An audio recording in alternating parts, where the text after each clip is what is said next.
नमस्कार दोस्तों, स्वागत है आपका कहानी बाय माधुरी चैनल पर। आज मैं आपके लिए लेकर आई हूँ एक ऐसी किताब की कहानी जो करोड़ों लोगों की जिंदगी बदल चुकी है। इसका नाम है the richest man in Babylon, यानी बेबीलोन का सबसे अमीर आदमी। यह किताब हमें सिखाती है कैसे हम गरीबी और परेशानियों से निकलकर आर्थिक स्वतंत्रता और समृद्धि पा सकते हैं। तो आइए सुनते हैं इस कालजयी पुस्तक की संपूर्ण कहानी। मेरे साथ मैं हूँ माधुरी।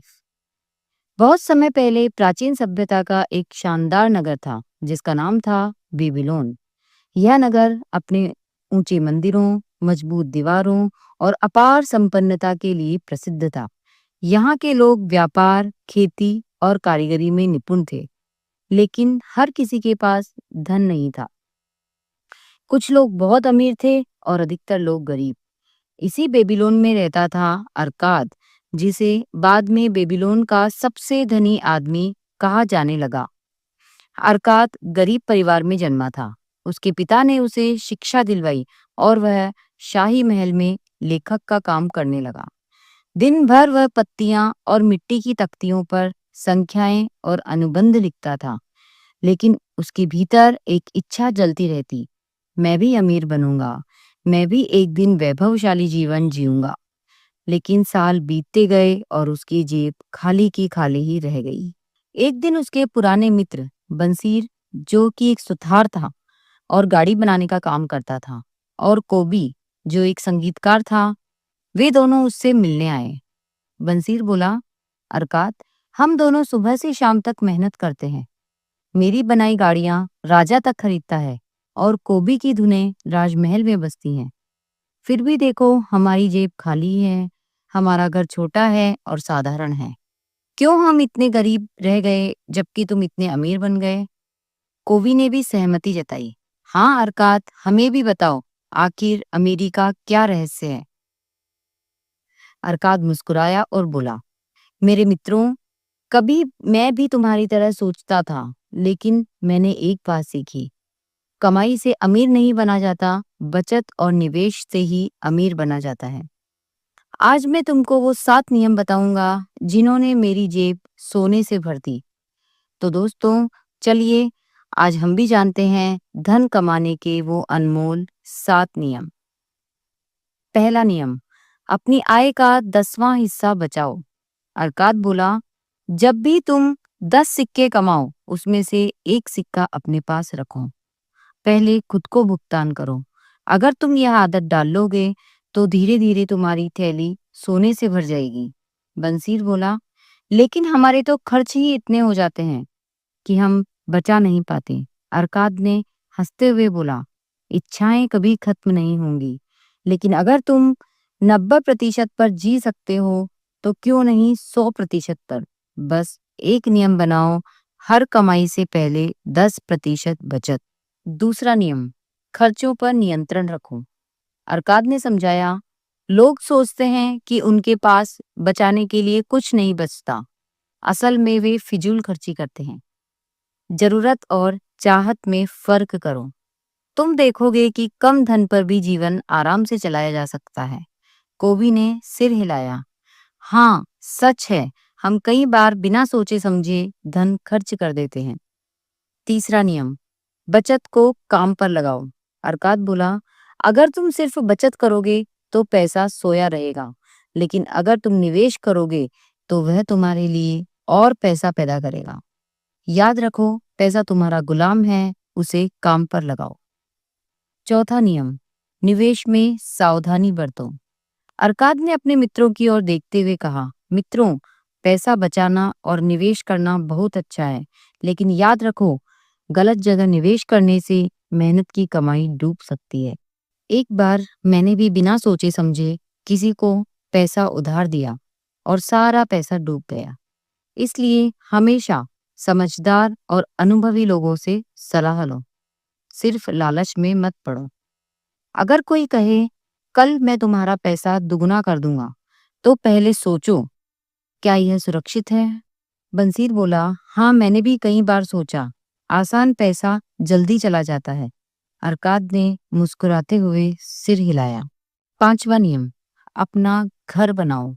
अरकाद ने कहा, हर व्यक्ति का अपना घर होना चाहिए।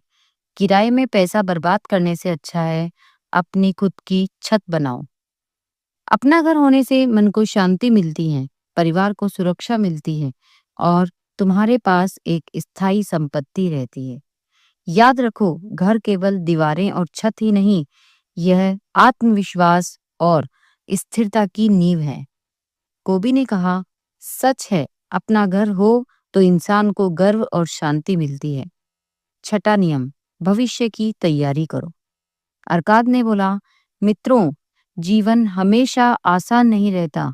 बुढ़ापा आएगा, बीमारियां भी आएंगी और कभी-कभी काम करने की शक्ति कम भी हो जाएगी। अगर हम आज से ही तैयारी करेंगे तो भविष्य में हमें किसी पर निर्भर नहीं रहना पड़ेगा। इसलिए हमेशा ऐसी योजनाएं बनाओ जो भविष्य में तुम्हें और तुम्हारे परिवार को आय देती रहे। बीमा, पेंशन और सुरक्षित निवेश, ये सब तुम्हारे भविष्य के रक्षक हैं। हाँ अरकाद, भविष्य की चिंता हमें पहले ही कर लेनी चाहिए, बंसीर ने गंभीर स्वर में कहा। 7वां नियम, अपनी कमाई की क्षमता बढ़ाओ। अरकाद ने अंत में कहा, सबसे महत्वपूर्ण नियम है अपनी कमाई की क्षमता बढ़ाते रहो। दुनिया बदलती रहती है, नए अवसर आते हैं। अगर तुम सीखते रहोगे, नए कौशल अपनाओगे, तो तुम्हारी आय भी बढ़ती जाएगी। ज्ञान और मेहनत ही असली पूंजी है और अगर ये तुम्हारे पास है तो कोई भी तुम्हें अमीर बनने से नहीं रोक सकता। अरकाद खड़ा हुआ और बोला, तो मेरे मित्रों, ये है अमीरी के 7 नियम। पहला नियम, हर कमाई का 10% बचाओ। दूसरा नियम, खर्चों पर नियंत्रण रखो। तीसरा नियम, बचत को काम पर लगाओ। चौथा नियम, समझदारी से निवेश करो। 5वां नियम, अपना घर बनाओ।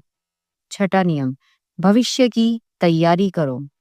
7वां नियम, अपनी कमाई की क्षमता को बढ़ाओ।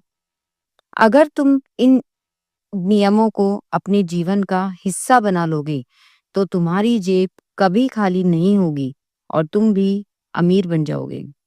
बंसीर और कोबी की आंखों में चमक आ गई।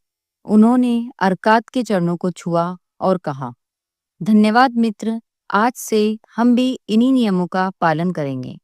और इस तरह अरकाद ने अपने मित्रों और पूरे बेबीलोन नगर को अमीरी के शाश्वत नियम सिखाए। नियम जो समय बदलने पर भी नहीं बदलते, नियम जो हर इंसान को अमीर बना सकते हैं। अध्याय 2, भाग्य की देवी। बेबीलोन नगर के लोग एक बार फिर से इकट्ठा हुए। विषय था भाग्य। लोग आपस में चर्चा कर रहे थे, क्या अमीरी केवल किस्मत से मिलती है? क्या कुछ लोग जन्म से ही भाग्यशाली होते हैं या मेहनत करने से भी किस्मत बदली जा सकती है? लोगों ने निश्चय किया कि इस सवाल का उत्तर केवल अरकाद ही दे सकता है, इसलिए उसे बुलाया गया। जब अरकाद सभा में पहुंचा तो सब लोग खड़े हो गए। उससे सबने प्रश्न किया, हे अरकाद, हमें बताओ, क्या अमीरी भाग्य का खेल है? क्या यह केवल किस्मत वालों को मिलती है या मेहनत करने से भी पाई जा सकती है? अरकाद मुस्कुराया और बोला, नहीं मेरे मित्रों, भाग्य अंधा नहीं है। भाग्य हमेशा उन्हीं लोगों का साथ देता है जो तैयार रहते हैं और अवसर को तुरंत पकड़ लेते हैं। अवसर हर किसी के दरवाजे पर दस्तक देता है, लेकिन आलसी और डरपोक लोग उसे गंवा देते हैं और फिर कहते हैं, मेरे पास तो किस्मत ही नहीं है। असल में किस्मत बहादुरों के मित्र है। अरकाद ने आगे कहा, एक बार मेरे मित्र ने बताया कि कल घोड़ों की दौड़ होगी। उसने कहा, अगर हम अभी कुछ सिक्के लगा दें तो कल हमें दुगना लाभ मिलेगा। मैंने आलस किया और कहा, कल देखेंगे। लेकिन मेरे मित्र ने तुरंत सिक्के लगाए। अगले दिन घोड़ा सचमुच जीत गया और मेरे मित्र ने दुगना सोना कमाया और मैं केवल पछताता रह गया। क्या यह किस्मत थी नहीं, यह अवसर था जिसे कि मैंने गंवा दिया था। अर्काद ने सभा को समझाया, दोस्तों, भाग्य की देवी कभी भी आलसियों की मित्र नहीं होती। वह केवल साहसी और तुरंत निर्णय लेने वालों की मित्र है।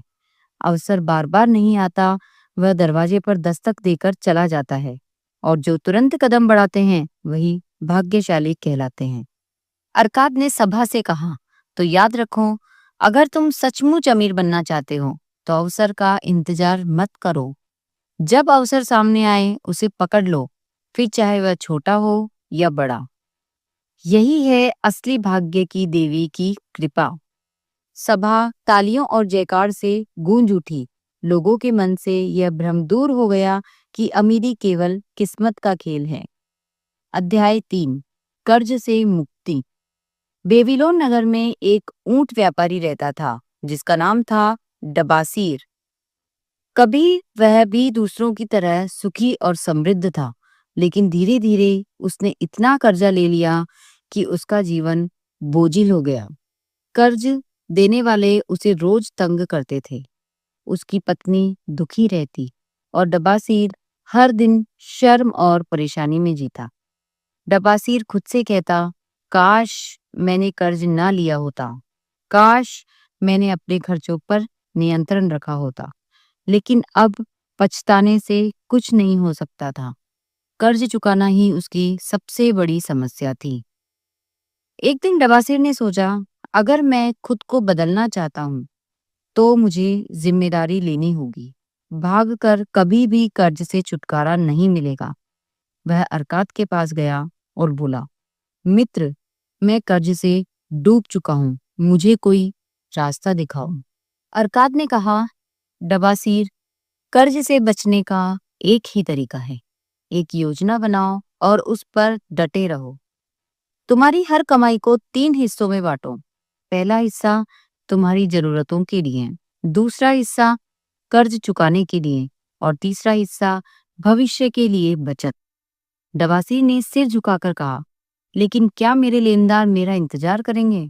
अर्काद मुस्कुराया, हाँ, अगर तुम उन्हें विश्वास दिलाओ कि तुम धीरे धीरे सब चुकाओगे।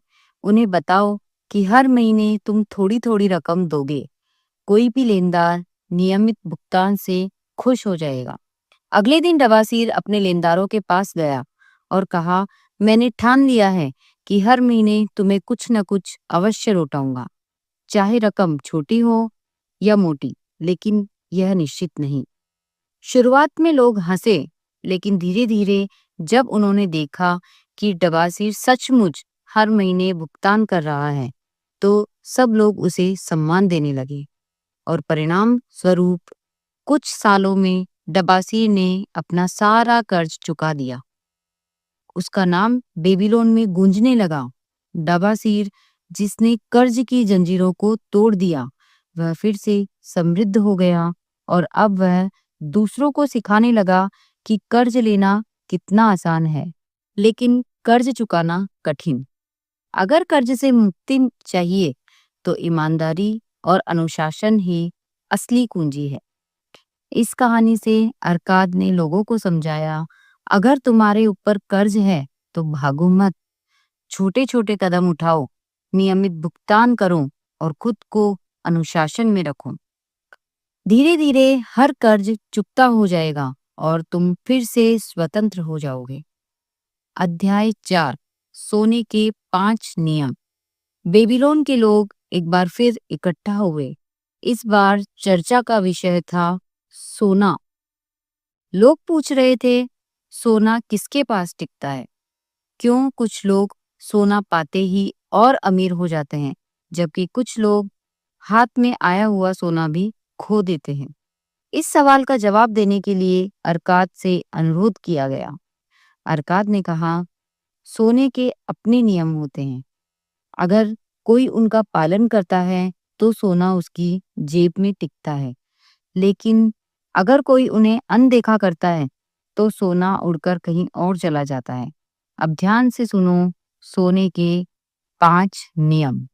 सोना हमेशा उस इंसान के पास आता है जो अपनी आय का कम से कम 10वां हिस्सा बचाता है। यानी अगर तुम अपनी कमाई से कुछ हिस्सा अपने पास रखते हो तो धीरे धीरे सोना तुम्हारे पास इकट्ठा होने लगता है। दूसरा नियम, सोना मेहनती और बुद्धिमान इंसान की आज्ञा मानता है जो उसे अच्छे से निवेश में लगाता है। अगर तुम अपना सोना काम पर लगाओगे तो यह तुम्हारे लिए और सोना पैदा करेगा। यानी सोना बच्चों की तरह है जो और सोने को जन्म देता है। तीसरा नियम, सोना हमेशा उस व्यक्ति की सुरक्षा करता है जो उसे समझदारी और अनुभवी लोगों की तरह सलाह पर निवेश करता है। मतलब अगर तुम जानकारों की बात सुनकर निवेश करते हो तो सोना सुरक्षित रहता है और बढ़ता है। चौथा नियम, सोना उस व्यक्ति से दूर भाग जाता है जो बिना सोचे समझे निवेश करता है। लालच, अधूरी जानकारी और जल्दी अमीर बनने की चाह, ये सब सोने को भगा देती है। ऐसा सोना ज्यादा दिन तक टिकता नहीं। सोना उस व्यक्ति से हमेशा दूर रहता है जो असंभव लाभ की चाह रखता है या किसी ठग पर विश्वास कर लेता है। याद रखो, सोना धैर्य और बुद्धिमानी को पसंद करता है, मूर्खता और अधीरता को नहीं। अरकाद ने सभा से कहा, तो मेरे मित्रों, ये है सोने के 5 नियम। पहला, बचत करने वालों के पास सोना आता है। दूसरा, निवेश करने वालों के पास सोना बढ़ता है। तीसरा, समझदारों की सलाह मानने वालों का सोना सुरक्षित रहता है। चौथा, मूर्खतापूर्ण निवेश करने वालों के पास से सोना भाग जाता है। और पांचवा और अंतिम नियम, लालची और अधीर लोगों के पास सोना कभी नहीं टिकता। अगर तुम इन नियमों का पालन करोगे तो सोना तुम्हारा सच्चा मित्र बन जाएगा। सभा में मौजूद हर व्यक्ति मंत्र मुक्त हो गया। लोगों को एहसास हुआ कि अमीरी केवल किस्मत नहीं बल्कि नियमों और अनुशासन का खेल है। अध्याय 5, बेबीलोन की दीवारें।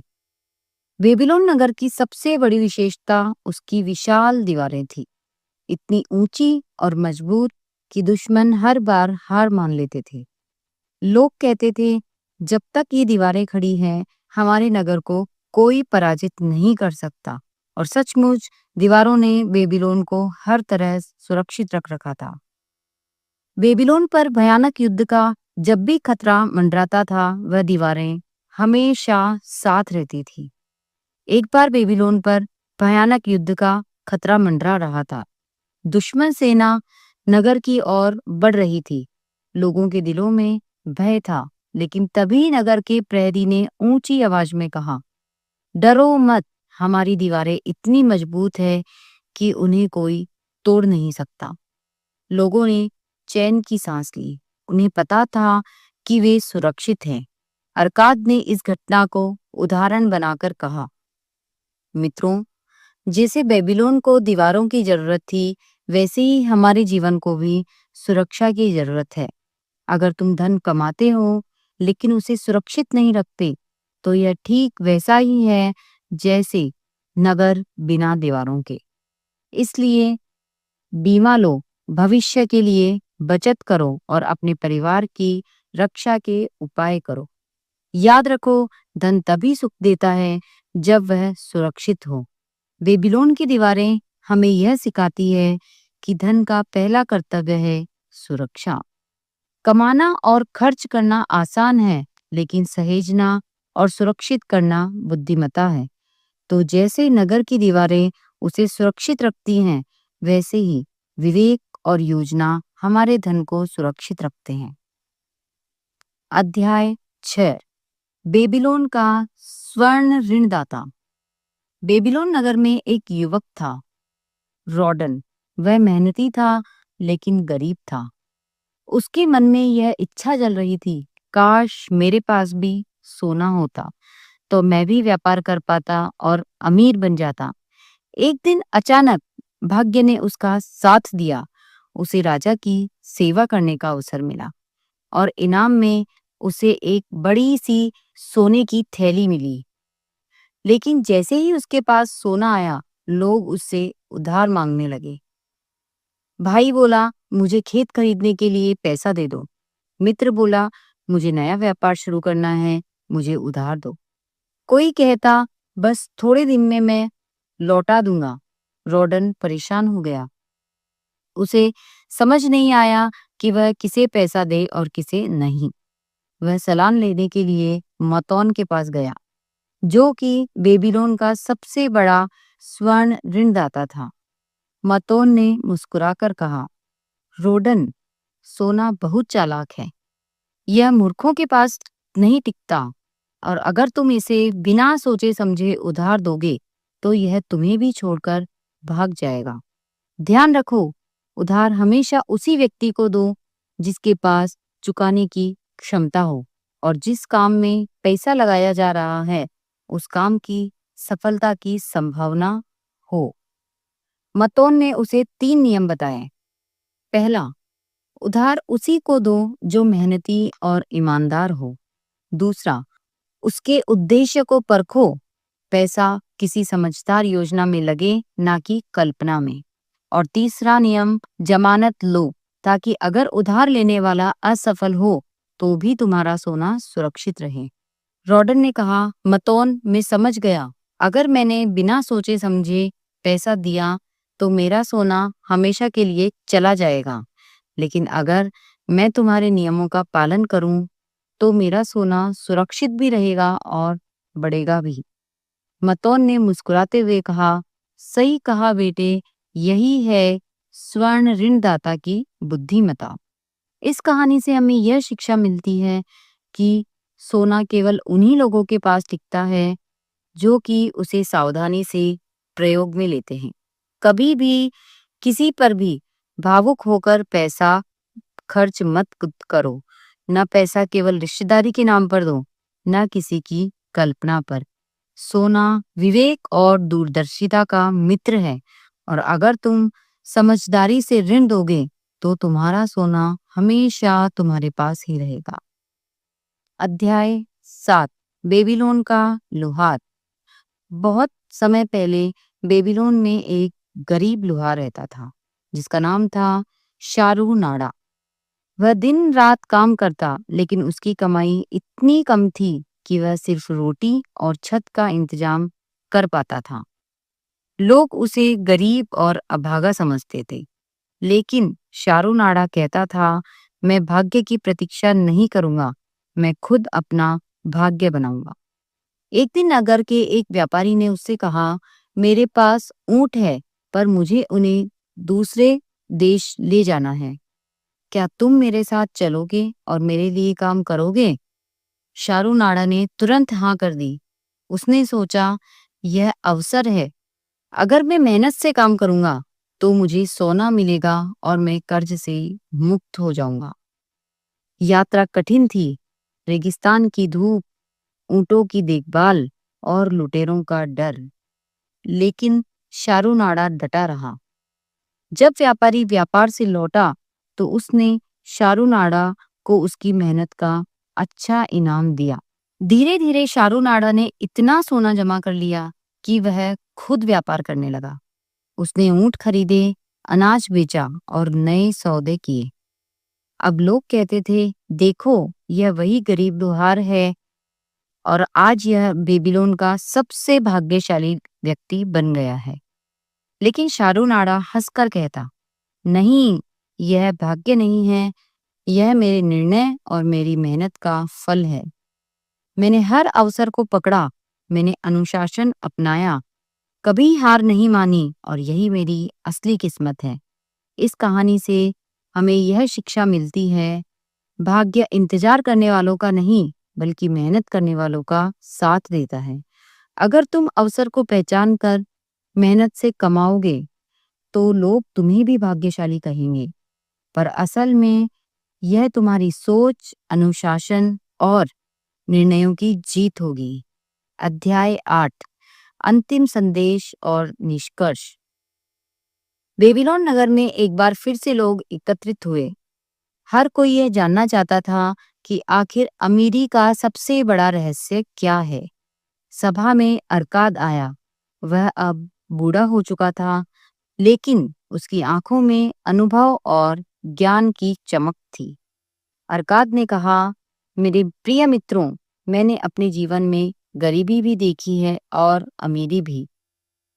गरीब होने का मतलब है चिंता, शर्म और दूसरों पर निर्भरता, और अमीर होने का मतलब है स्वतंत्रता, सुरक्षा और सम्मान।